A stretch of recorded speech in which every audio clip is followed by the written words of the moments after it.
exciting area to be working in. And what I wanted to do is talk a little about how do we go from these theoretical, very interesting kind of things, and how do we then take it to drive business decisions.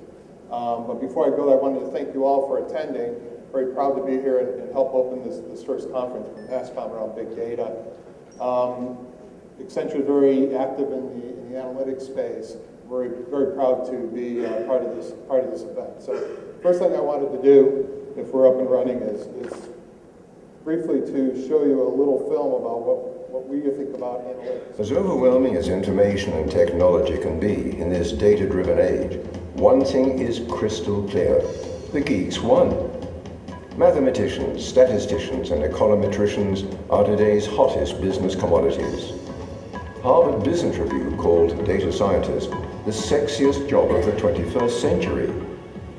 As you read this, information of all shapes and sizes is being mined, mapped, manipulated, and mastered. And as a result, fraud and security threats are being identified and addressed before they even happen. Google Analytics are currently installed on more than 10 million websites. In the 2012 US elections, using public statistical data, a polling guru predicted winners in all 50 states. More than ever before, retailers can anticipate what, when, and how consumers will buy. How will your company make the analytics journey to ROI, from business issues to game-changing outcomes? Studies show companies that apply big data and analytics to their operations show productivity and profitability 5 to 6% higher than those of their peers. How can advanced analytics, platforms, open source technologies, and strong alliance networks open up the insights of so much data? Human element, right? And we really feel when you're doing analytics, this analytics artist is important. The person who can understand the business issue, take the mathematics and understand how to reflect the business issue in the mathematics, and then take the mathematic outputs of the analytics and turn that into insights and actions.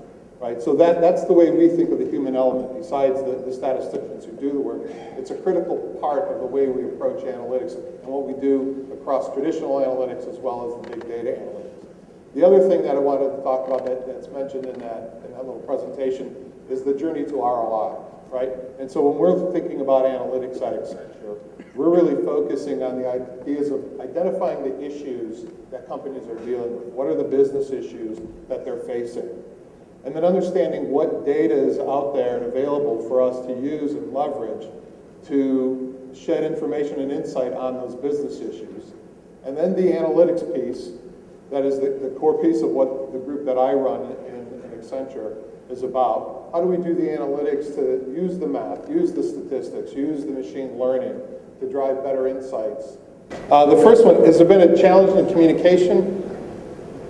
Not really, to be quite honest. I mean, math is the universal language, right?